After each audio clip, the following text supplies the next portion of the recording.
देख रहे हैं हल्ला बोल, खबरों पर सीधी बात बिना लाग लपेट। शुरू करते हैं आज का हल्ला बोल।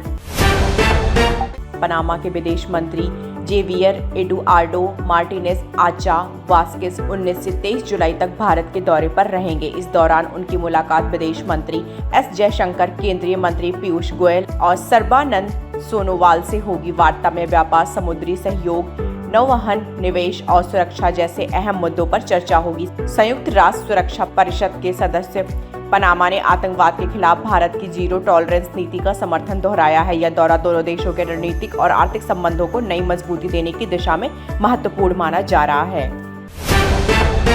भारत के अंतरिक्ष क्षेत्र में नया इतिहास बनने जा रहा है। हैदराबाद के स्काई रूट एरोस्पेस अपने पहले ऑर्बिटल क्लास रॉकेट विक्रम 1 के जरिए मिशन आगमन लॉन्च करेगी।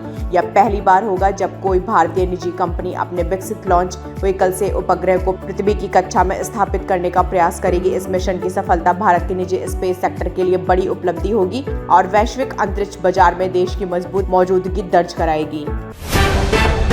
राष्ट्रपति द्रौपदी मुर्मू जल्दी ही मोल्दोवा, उत्तरी मैसेडोनिया और रोमानिया की ऐतिहासिक यात्रा पर रवाना होंगी। इस दौरे का उद्देश्य भारत और यूरोप के बीच व्यापारिक संबंधों को नई दिशा देना है।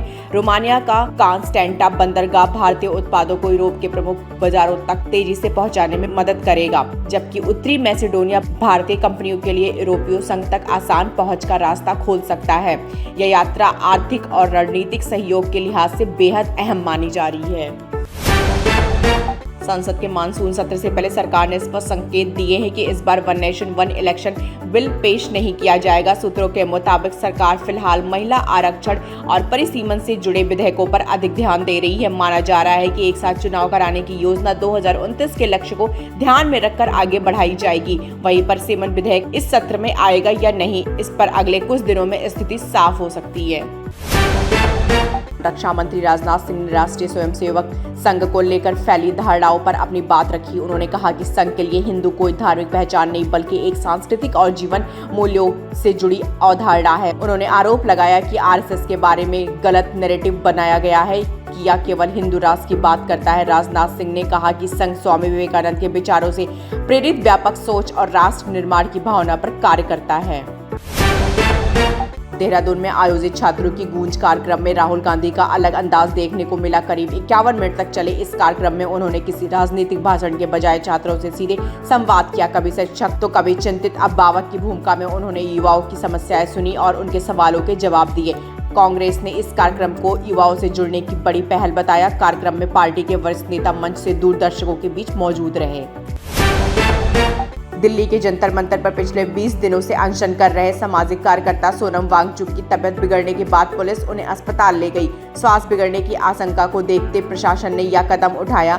इसके साथ ही जंतर मंतर से प्रदर्शनकारियों को भी हटाया गया और इलाके में भारी पुलिस बल तैनात कर दिया गया। फिलहाल सोनम वांगचुक की स्वास्थ्य स्थिति पर नजर रखी जा रही है, जबकि इस कार्रवाई को लेकर राजनीतिक प्रतिक्रियाएं भी सामने आने लगी हैं।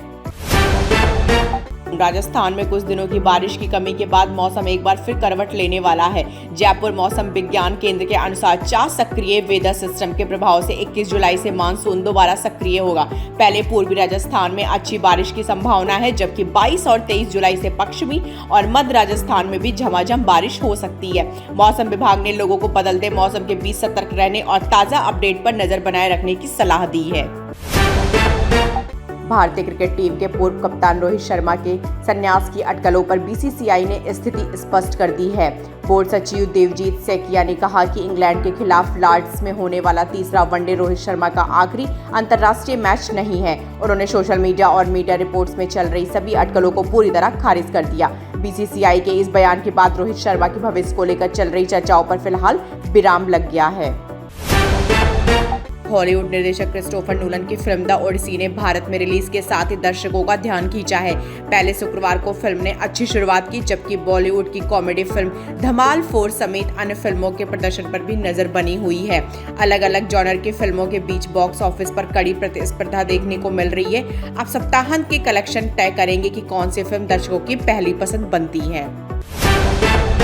इसी के साथ आज के हल्ला बोल से मुझे दीजिए इजाजत। नमस्कार।